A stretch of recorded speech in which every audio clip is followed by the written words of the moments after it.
O nosso tema de hoje é o Cristo Eterno, encerrando a série Advento. E eu quero começar a ler as Escrituras, contudo eu quero começar a ler uma versão distinta. Então para isso nós vamos projetar aqui o texto de Colossenses capítulo 1, versículo 15 a 20, que inclusive é um dos textos que cantamos, mas eu quero ler na versão de Eugene Peterson a mensagem.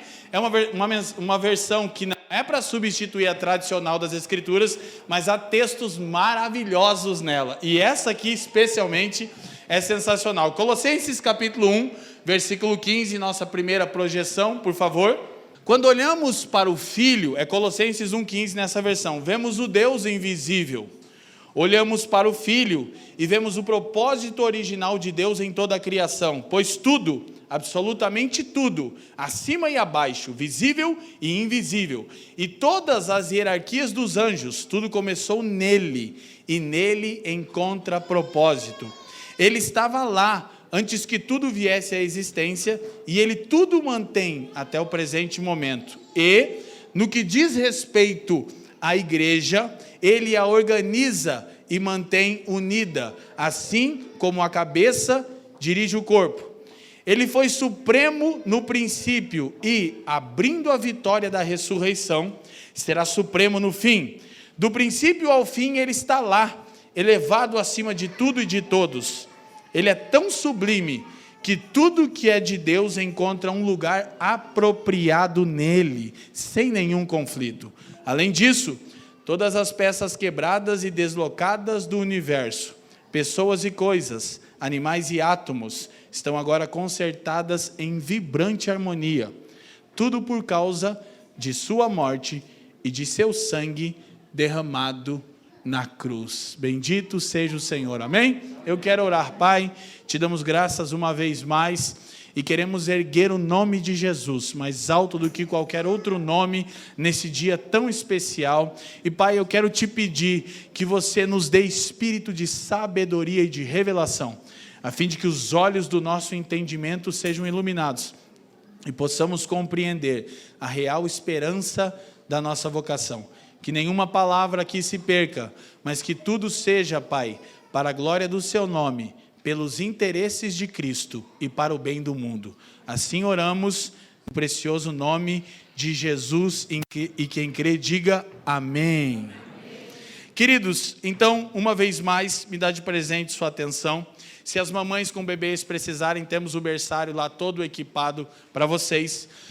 Mas hoje nós estamos encerrando com uma abordagem cristológica. Eu creio que o maior desafio que um pregador tem é falar a respeito da pessoa e natureza de Cristo. Eu de maneira nenhuma vou entrar aqui nos grandes conflitos que houveram na história da igreja a respeito de Cristo ser criado ou gerado. Querido, pensa que isso ao longo dos séculos tem sido um tema de debate muito grande. Mas quando nós nos propomos falar singularmente da pessoa de Jesus, nós encontramos uma limitação óbvia. Não há em nós, e tampouco nas Escrituras, capacidade para traduzir plenamente o Cristo de Deus. Nós encontramos textos como Colossenses, quando Paulo está com um hino de louvor, falando a respeito de características de Jesus, mas eu poderia dizer, sem ser antibíblico, que é muito mais do que isso, amém? Então, quando nós olhamos para todas as Escrituras, eu sempre gosto de trazer uma definição. Se eu precisasse definir as Escrituras em uma única frase, essa frase seria: as Escrituras são a história da revelação progressiva que Deus dá de si mesmo, a saber, Cristo Jesus. Vou dizer de novo. As Escrituras são a história da revelação progressiva que Deus dá de si mesmo aos homens. Cristo Jesus. Nesse texto de Colossenses, na versão tradicional, versículo 19, Paulo disse: aprouve a Deus que nele habitasse toda a plenitude. Então nós podíamos traduzir de maneira bem simplista: tudo de Deus estava em Cristo Jesus. Está de uma perspectiva eterna, mas estava da perspectiva da encarnação. Eu gosto de pensar que o último livro das Escrituras não à toa é chamado de revelação. E Apocalipse capítulo 1, versículo 1, a primeira parte do versículo diz: esta é a revelação de Jesus Cristo.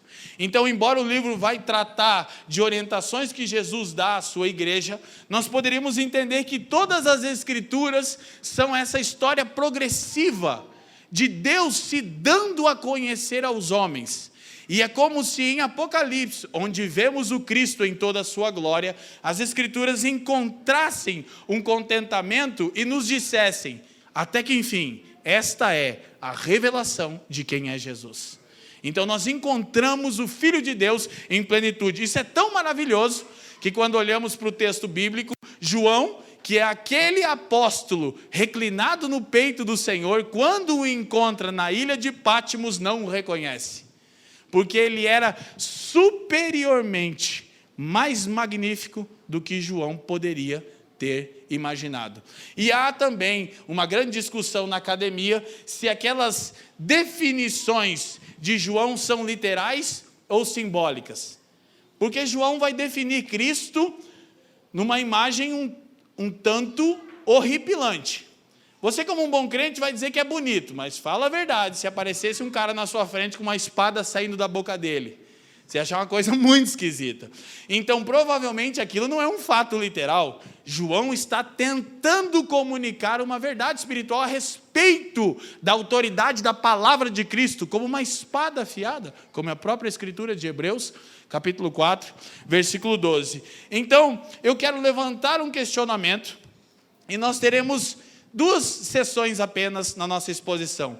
Uma sessão a respeito da obra de Cristo e uma sessão a respeito da singularidade e das excelências de Cristo. É isso que eu quero compartilhar com vocês.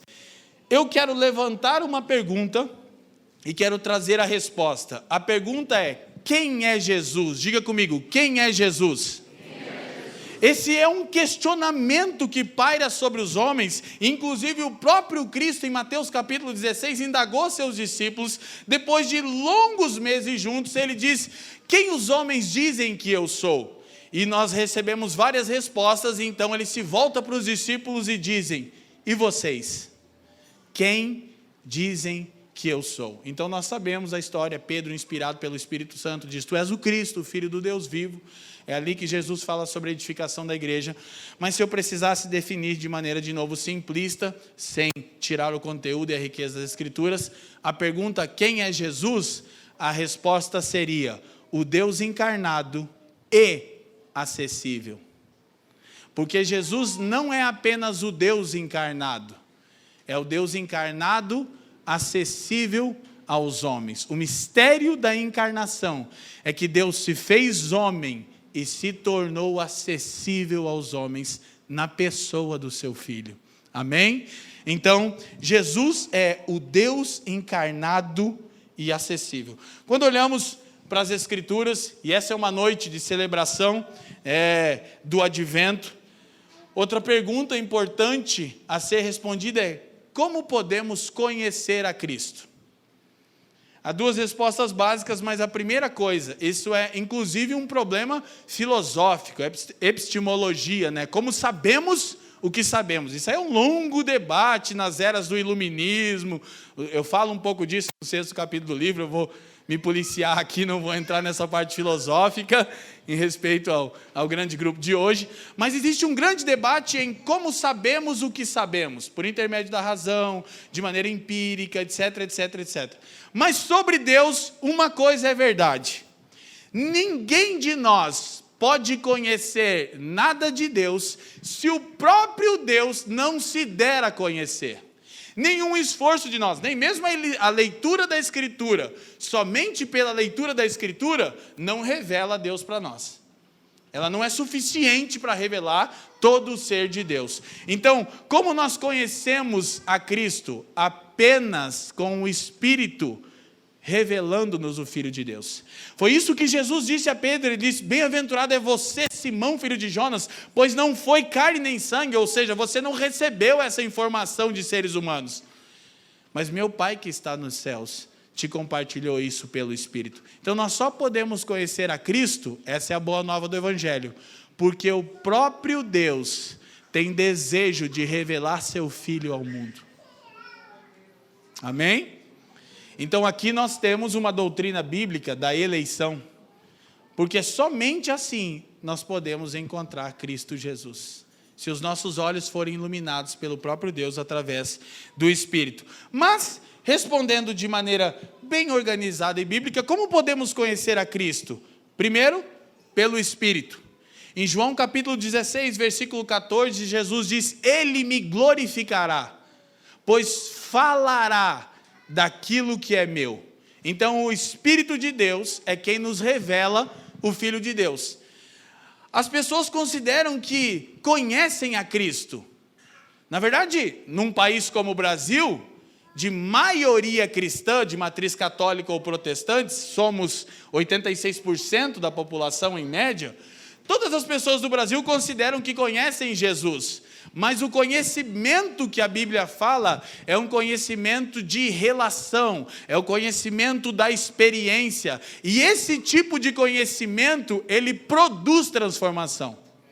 Então não são fatos apenas a respeito da pessoa de Jesus que nós precisamos sim das informações bíblicas sobre Jesus, mas precisamos da iluminação do Espírito Santo.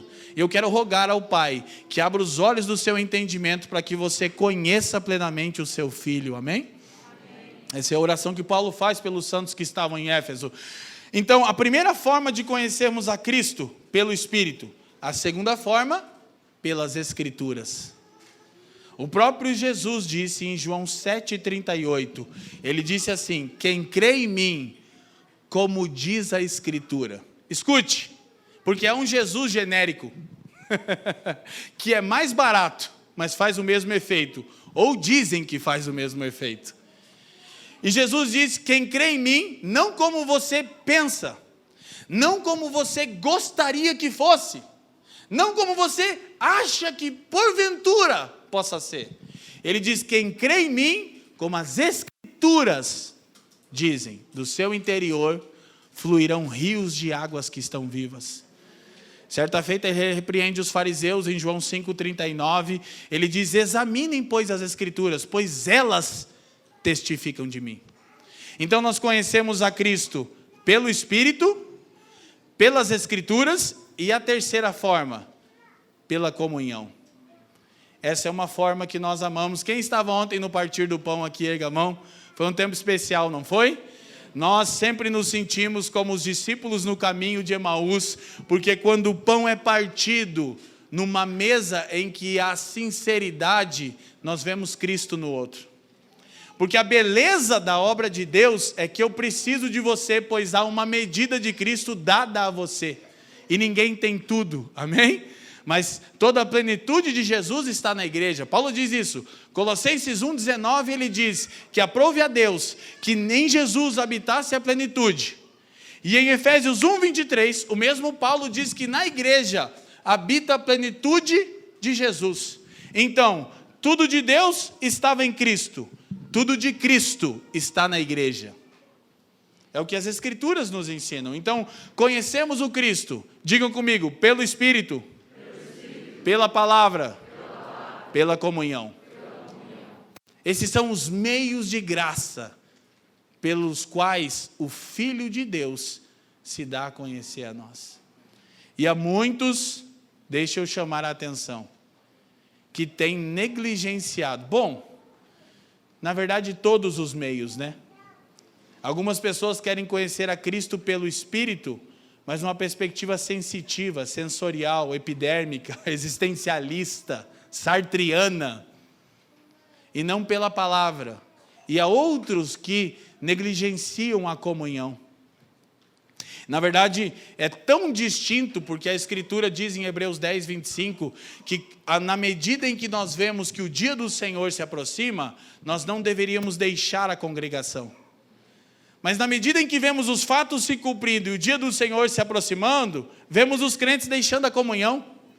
Então uma coisa está evidente, como o próprio João diz na sua primeira epístola: saíram do nosso meio, mas não eram dos nossos. Porque aqueles que pertencem ao Senhor, em dias de treva, correrão para a comunhão, não deixarão a comunhão da igreja. E nós não estamos falando aqui sobre pertencer à família dos que creem, estamos falando sobre o corpo de Cristo. Amém? Então isso é essencial para nós. Agora, para nossa elucidação a respeito da obra de Jesus, eu quero expor aqui 7 fatos que as Escrituras revelam sobre Jesus.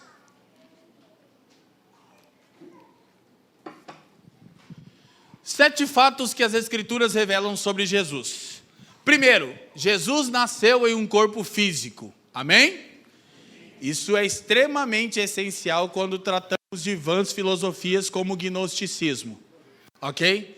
Segundo, Jesus revelou plenamente Deus Pai. É o que ele disse a Filipe em João 14:9. Filipe, quem vê a mim, vê o Pai. Terceiro, na sua carne, Jesus morreu em nosso lugar e fez expiação por nossos pecados. Morreu para que possamos viver. Jesus tornou-se maldição para sermos abençoados. Nos redimiu, aplacou a ira de Deus e nos reconciliou com o Pai. Amém? Jesus ressuscitou fisicamente e foi visto por centenas de pessoas. Jesus ascendeu aos céus e está à direita de Deus e, em tal condição de exaltação e autoridade, Ele intercede por nós. Amém? Jesus retornará à terra para reinar, governará as nações a partir de Jerusalém com justiça, destruirá toda a altivez dos homens ímpios, bem como todas as obras do diabo. Amém? E sétimo, Jesus ressuscitará nossos corpos mortais e nos transformará em glória, bem como redimirá toda a criação de Deus. Então, basicamente, tudo aquilo que o pecado afetou, e o pecado afetou todas as coisas e todos os homens, a cruz de Cristo é capaz de redimir. Amém? Nós precisamos, meus irmãos, em um ano como esse, como eu mencionei, celebrar essas verdades eternas do Evangelho. Porque talvez essa geração, não outras, mas talvez essa geração nunca foi provada em tal condição como os dias que nós vivemos. Realmente nesse período mais crítico da pandemia, nós, enquanto pastores, recebemos pessoas em estado de desespero e aflição. Muitas pessoas me questionavam nas mídias sociais, dizendo: Pastor Leandro, você acha que o fim do mundo chegou? Eu disse: não, porque o mundo não vai acabar, será restaurado, mas também não acho que é a vinda de Cristo ainda, mas eu posso estar errado. Mas foi um tempo de muita aflição e está sendo de muito sofrimento. Então, essas verdades gloriosas, por exemplo, uma das coisas que nós falamos aqui, a comunidade aqui sofreu com a Covid-19. Mas uma das coisas que chamou a nossa atenção e nos intrigou um pouco é que as pessoas saíam, eu estou falando cristãos agora, eles saíam com uma plaquinha escrita assim: eu venci a Covid-19. E tudo bem, as pessoas aplaudiam, isso é bom e graças a Deus. Só que o problema é que significa que o cristão que não saiu pela porta da frente, mas foi retirado pelo IML, não venceu a Covid-19? Venceu ou não venceu? Deixa eu dizer uma coisa bem pausadamente: o Evangelho é garantia de eternidade, não de imortalidade. Significa que nesta era estamos sujeitos a padecer. E poderia dizer que Filipenses 2:12, Paulo diz o seguinte: porque quanto a vocês foi concedido o privilégio de não somente crer em Jesus, mas de também padecer com Ele. Então não venceu apenas a Covid-19 quem saiu do hospital livre da gripe, mas todo aquele que confia exclusivamente em Jesus venceu de um jeito ou de outro. Porque se essa então não é a nossa esperança, e se a nossa esperança reside somente nas coisas dessa era, como Coríntios 15:19, então somos os mais dignos de misericórdia dentre os homens. Então nós não podemos tratar coisas como essa. Uma vez mais, enquanto o coral cantava e enchia essa casa com louvor, eu dizia: que ano, Senhor. Que ano passamos, 2 anos, que tempo difícil. Mas, graças a Deus por Jesus Cristo. Porque nós temos a garantia de que a obra de Cristo será plena em todos os aspectos. Mas ainda falando a respeito da obra de Cristo, quando olhamos para textos como Gênesis, capítulo 3, versículo 17 ao 19, e a metralhadora de Paulo aos Romanos, Romanos capítulo 3, de versículo 9 a 20, aquilo que os reformadores chamam de a doutrina da depravação total, nós nos damos conta, como disse o pastor Leandro Alves aqui, ministrando a liturgia, de quão perdido estávamos. Quem concorda comigo, diga assim. E eu quero usar de novo a versão de Eugene Peterson, nossa próxima projeção, para ler o texto de Romanos 3, de 9 a 18. E essa versão dramatizada, contemporânea, ok, que é útil em vários casos, mas não deve substituir uma Bíblia tradicional, diz assim: se é assim, onde isso nos levará? Será que nós, judeus, estamos em situação melhor que os outros? Na verdade, não. Basicamente, todos nós, judeus e não judeus, diga assim, isso inclui a mim. Começamos em condições idênticas. Paulo está confrontando os gentios e os judeus de Roma, dizendo: ninguém aqui está em vantagem. Aí ele diz: todos nós começamos como pecadores. As Escrituras não deixam dúvidas sobre isso. Não há ninguém vivendo como deve, nenhum sequer. Ninguém entende, ninguém presta atenção em Deus. Todos eles erraram o caminho, todos estão vagueando sem rumo. Ninguém está vivendo de maneira correta e não creio que há quem o consiga. A garganta deles é um túmulo aberto e a língua escorregadia, para enganar. Cada palavra que pronunciam está impregnada de veneno. Eles abrem a boca e empesteiam o ar. São eternos concorrentes ao prêmio de pecador do ano e emporcalham a terra com sofrimento e ruína. Não fazem a menor ideia do que seja viver em comunidade. Eles passam por Deus e o ignoram. Essa é a real condição de todo aquele que estava ou está alheio de Cristo. Quem me entende, diga assim. Então, é exatamente nesse momento que nós vemos a necessidade da obra salvífica de Cristo. Da obra de Cristo para redimir o homem caído e anunciar a redenção do cosmos como um todo. Seguindo a narrativa bíblica, nós vamos perceber, basicamente, quais foram as consequências da queda do homem. Nossa próxima projeção.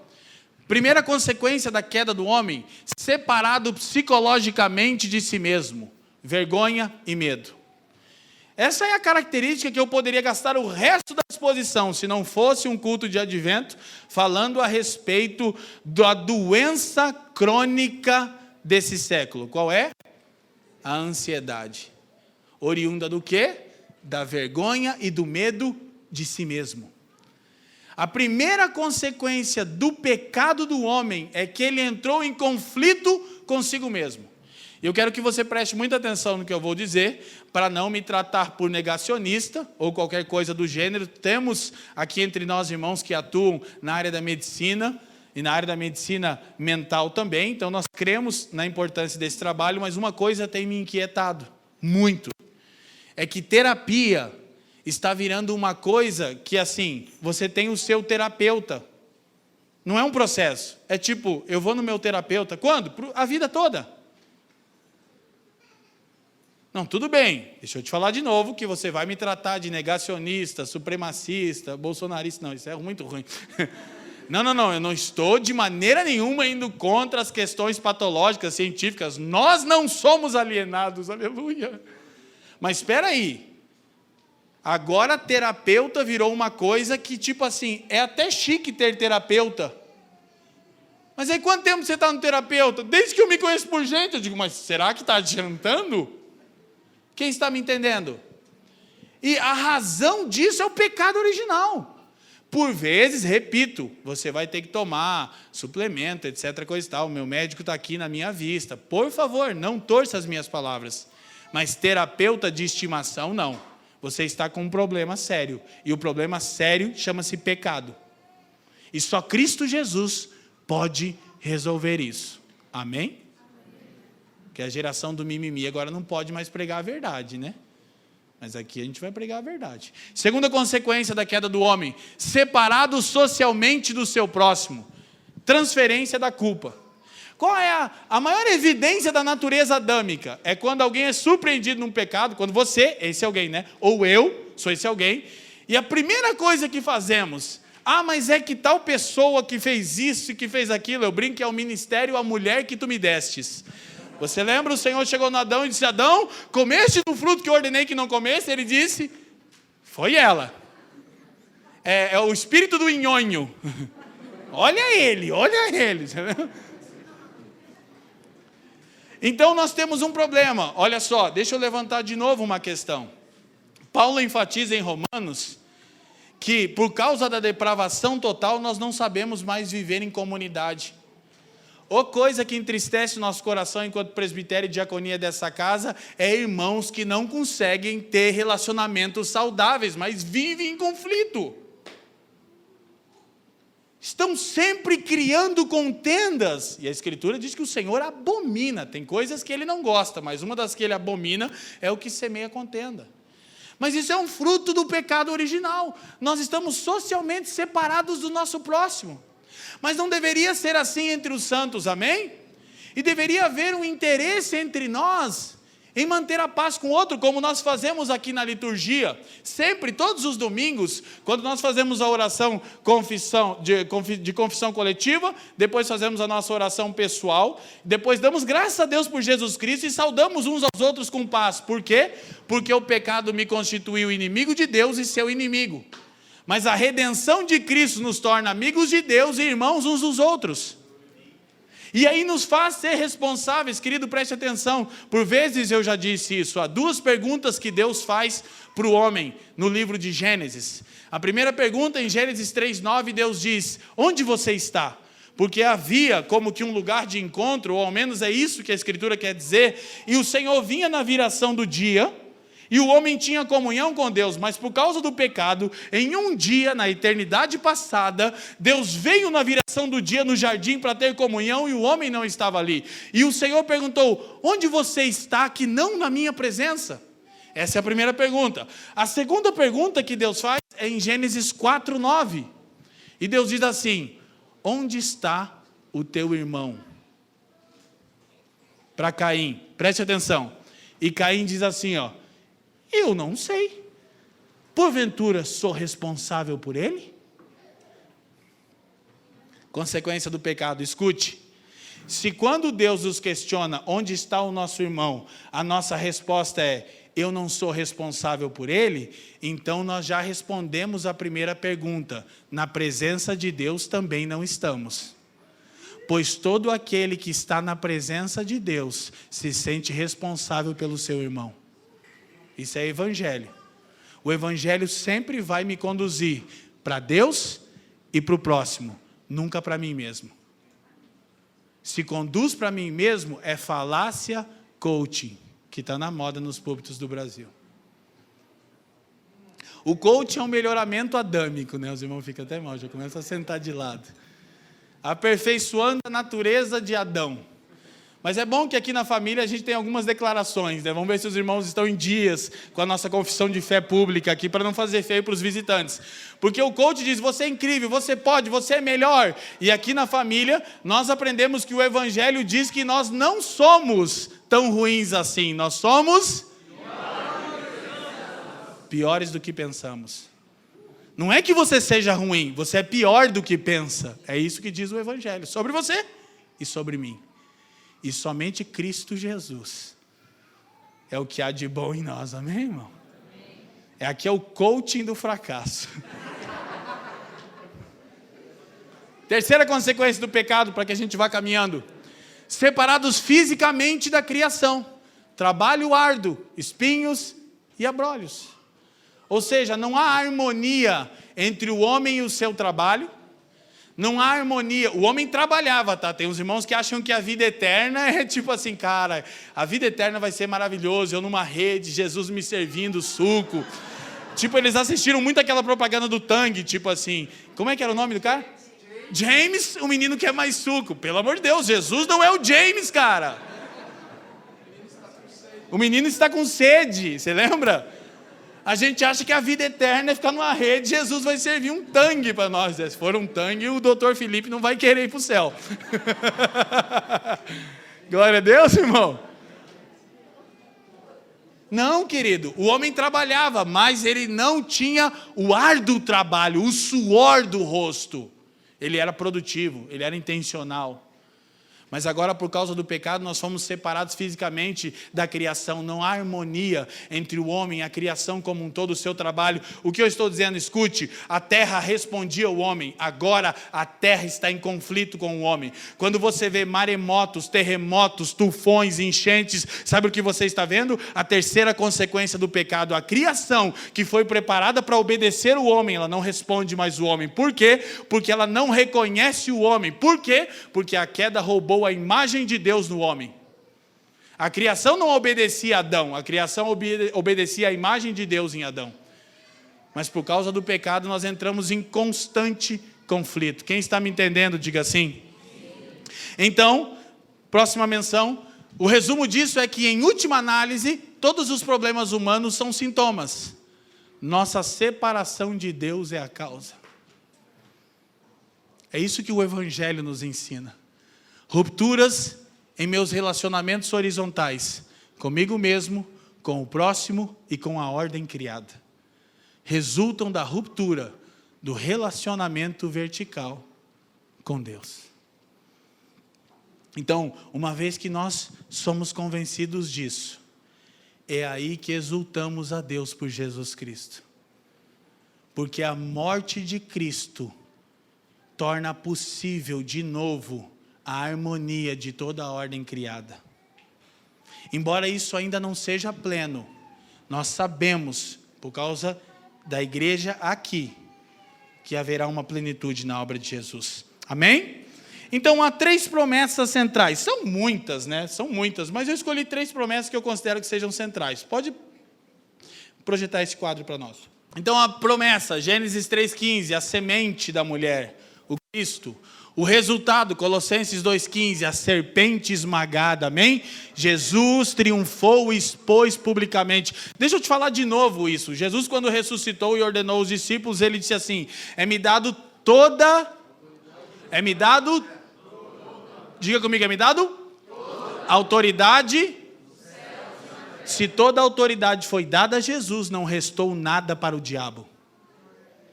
Mas nós precisamos nos tornar conscientes pela renovação de mente dessa verdade.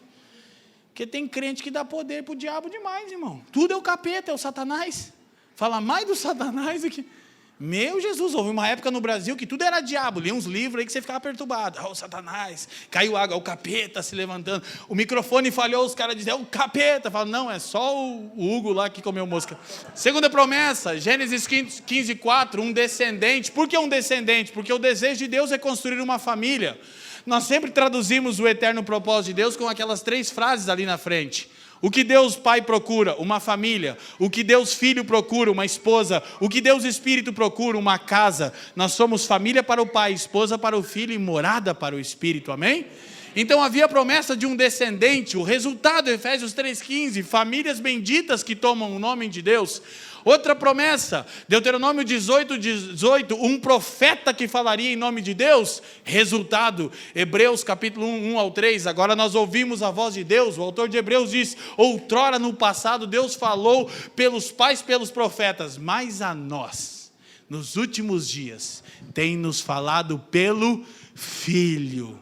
Deixa eu te falar uma coisa, isso aqui não é incitar a rebeldia, mas você não precisa de um pastor para ouvir Deus. Você precisa de uma Bíblia e do Espírito Santo. Glória a Deus. Você tem uma Bíblia? Você tem o Espírito Santo?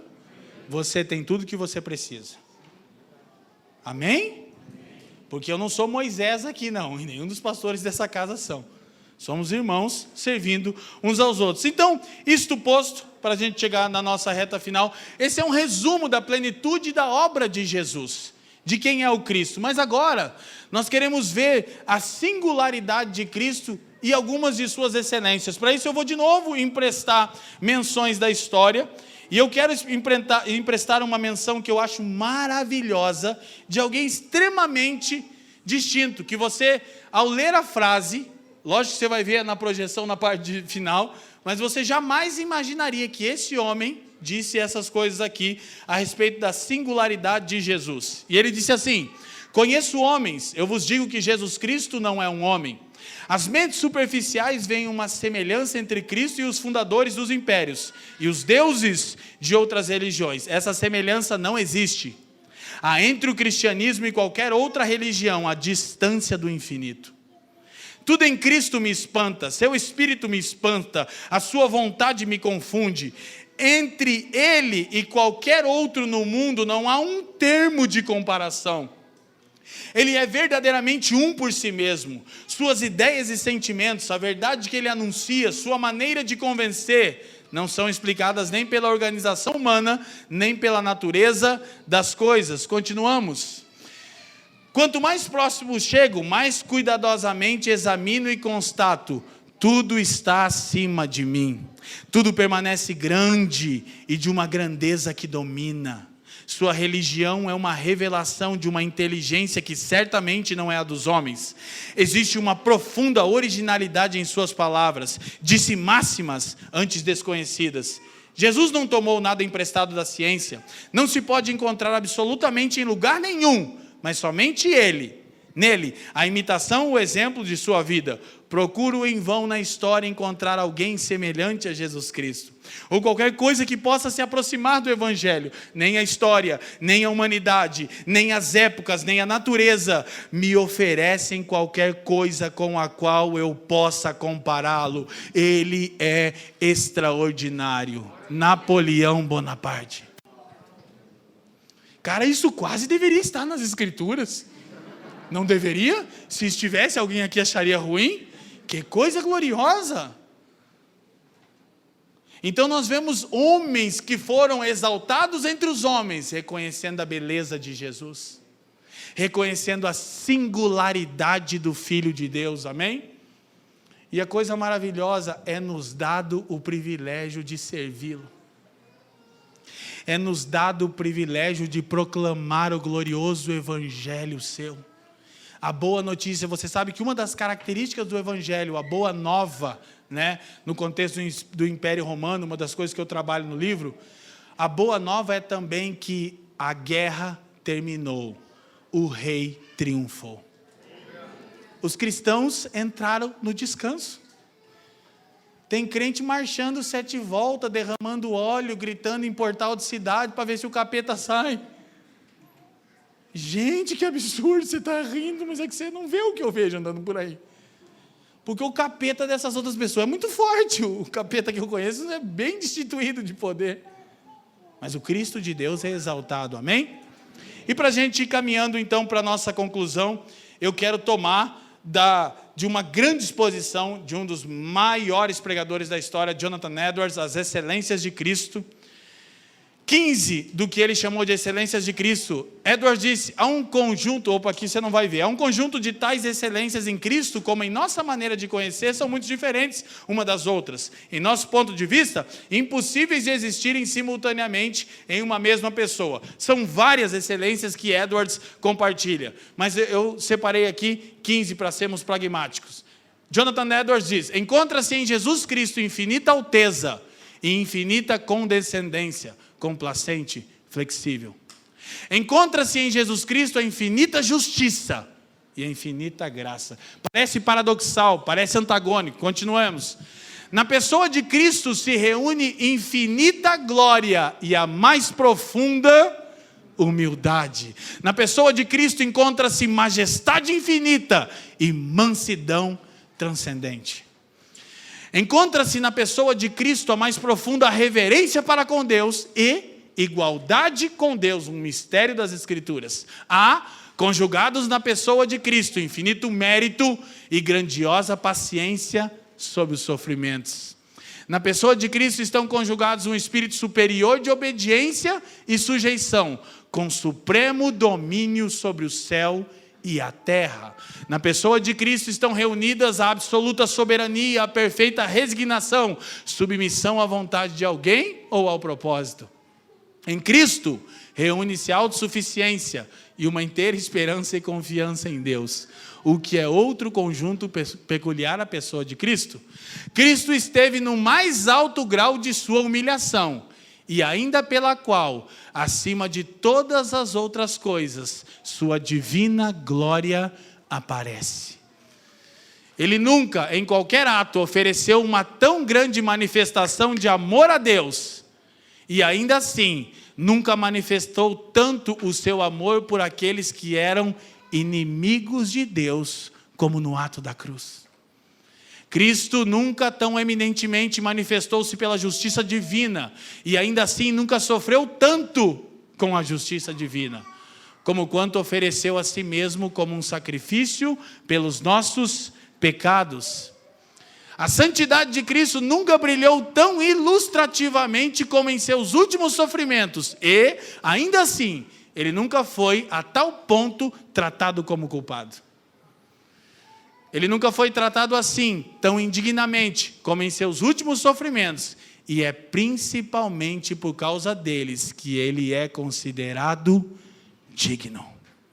E último, foi nos últimos sofrimentos de Cristo, acima de tudo, que ele foi entregue ao poder dos seus inimigos e, ainda por estes, acima de tudo, ele obteve a vitória sobre os seus inimigos. São excelências que nós encontramos na pessoa de Cristo que não fecham na nossa linha de raciocínio humano. Então, nessa noite, eu quero chamar vocês a essa sanidade que as Escrituras nos dão a respeito da obra de Cristo e da singularidade, da excelência da pessoa de Jesus. Sabe um texto que me vem à mente, quando Paulo escreve aos Efésios, capítulo 4, verso 1, Paulo diz, eu rogo a vocês, ou seja, eu estou implorando a vocês, que vocês andem de forma digna da vocação para a qual foram chamados. Meus irmãos, eu quero chamar vocês, nesse fim de um ano tão turbulento, a andarem de maneira digna, à altura da nossa vocação. Cristãos que estão firmados na verdade revelada em Jesus, são luzeiros para um mundo em trevas. São a esperança do mundo. Quando Jesus diz que nós somos o sal da terra, provavelmente Ele está dizendo que nós damos sabor às coisas, claro, porque historicamente, sem a igreja, o mundo seria horrível. A boa música e a arte não existiria. Mas Jesus também talvez estivesse dizendo, da segunda característica do sal, sal dá sabor, mas sal também retarda o apodrecimento. Deixa eu falar uma coisa para vocês, para finalizarmos. Porque de nada valeria falarmos da exaltação da pessoa de Cristo, sem que isso corrobore ou nos empurre para a nossa vocação, sem que conseguimos fazer um gancho. Então, se Cristo é tudo que vemos pelas Escrituras, e Ele de fato é, e nós somos seus embaixadores, nós precisamos compreender qual é a nossa vocação. Então, enquanto sal da terra, nós retardamos o apodrecimento do mundo. Nós não podemos impedir que essa era apodreça, ela deve chegar em estado pleno de putrefação. Quem me entende, diga assim. Mas enquanto nós estivermos aqui, retardaremos o processo de apodrecimento enquanto vivemos para a glória de Deus. E deixa eu te falar uma coisa, você olha para a nossa nação e vê esse caos que existe, e se você quer cooperar com isso de maneira eficaz, relevante e pertinente, deixa eu te dizer em alto e bom som qual é a coisa mais importante que você pode fazer. Volte para casa e ame a sua família.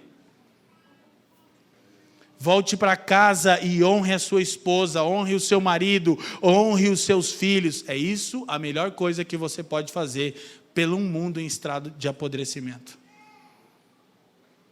Porque nós temos um problema escapista. Por muito tempo a gente foi adepto de uma escatologia escapista, tipo, ainda bem que eu vou morar no céu, o mundo que se exploda. A gente aprendeu muitos anos assim, que vai ficar tudo terrível, que o Satanás vai dominar tudo e que a gente vai sair correndo daqui com o rabo entre as pernas num evento que ficou... Quem nos ensinou não foi a Bíblia, foi uma série de filmes horríveis chamado Deixados para Trás.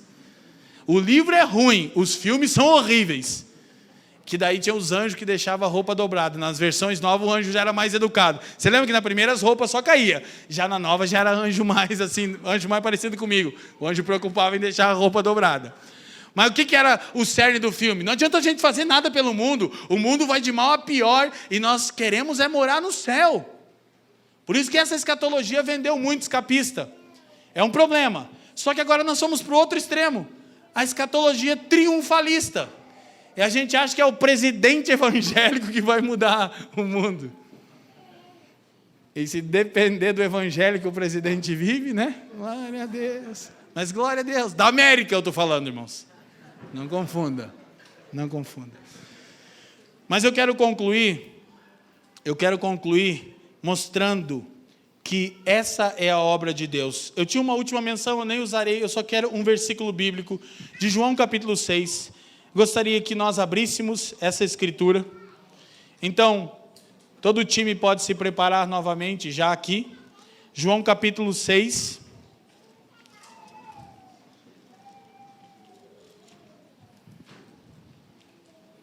Versículo 28. João capítulo 6, verso 28. Essa é uma escritura extremamente importante para aprendermos hoje. Enquanto você encontra essa escritura, deixa eu te lembrar de uma outra escritura, que Cristo diz de si mesmo. A mulher samaritana na fonte, ela está com sede, e Jesus diz assim para ela em João 4,10, ouçam-me, se você conhecesse o dom de Deus. Sabe o que Cristo é? A dádiva de Deus aos homens. Ou seja, é tudo aquilo que necessitávamos. Antes de lermos o texto, que eu quero trazer uma ênfase, deixa eu relembrar vocês de uma última e importante verdade. Ontem vendo minha vozinha, a avó não está aqui, foi embora, mãe? Ontem vendo minha vozinha, eu lembrei de novo de uma coisa que eu já compartilhei com vocês várias vezes. Preste atenção aqui, por favor. Eu tenho várias memórias da minha mãe e da minha avó louvando ao Senhor com lágrimas. E eu tenho uma memória da minha avó que eu não sei quantos anos eu tinha, se 3 ou 4 anos talvez. Eu acho que é a única memória que eu tenho. De ela cantando um antigo hino, que é uma pergunta que Jesus fez aos discípulos. Porventura lhes faltou alguma coisa? E eles disseram, nada. E a memória que eu tenho é da dona Joraci com a escritura aberta, cantando assim, Prima Deise. Porventura lhes faltou alguma coisa. Quem lembra desse antigo hino? E chorando sobre a Bíblia, nada disseram eles. E por que eu estou enfatizando isso? Porque é uma raça de crentes sanguessuga que só sabe dizer dá e dá. E acertadamente o Cristo disse sobre pessoas como eu não sei como você, mas pessoas como eu, ele disse, quem muito foi perdoado, mais ama. Quem muito foi perdoado, mais ama. Sabe, minha esposa está aqui, e eu preciso testemunhar para lermos o texto. Eu nunca consigo orar pedindo coisa alguma para Deus. Eu nunca consegui. Em 20 anos em Jesus, todas as vezes que eu fui pedir uma coisa para Jesus, quando eu ia dizer, parecia assim, mas não faz sentido eu dizer que eu preciso disso. Quem está me entendendo? Sabe, eu até brinco, os crentes que colocam a palavra mais na oração, não entenderam a obra de Deus em Jesus. Porque como você pode pedir mais alguma coisa, além de Cristo? Se Deus já nos deu o seu Filho, o que é mais? Eu podia aprender só uma coisa, mais compreensão da pessoa de Jesus. Ok, só isso. Mais revelação de Deus em Jesus. Só isso. Porque de outra forma a expressão mais não cabe na oração de um cristão discípulo de Jesus. Porque nada tem nos faltado, amém? Então, para encerrarmos e lermos o texto de João, versículo 28, esse texto é tão singular, os discípulos chegam a Jesus, assim, bem intencionados. Sabe, eu já fui assim, tudo bem, eu acho que isso é característico de crente novo, né? Estou vendo aqui vários amigos do início da minha conversão, e a gente assim, tinha aquela coisa que a gente precisava dar uma força para Jesus, que senão Jesus não ia conseguir fazer a obra dele sem a gente, né? Quem nunca, né? A gente ia ajudar Jesus na obra dele. E os discípulos chegaram para o Senhor e disseram os discípulos, segura, que faremos para executarmos as obras de Deus? Então nós queremos fazer as obras de Deus, Jesus. Nós queremos cooperar com a obra de Deus. E veja, isso é até bom. Revela assim uma pureza, uma infantilidade na fé, mas uma pureza. Quem nunca, né?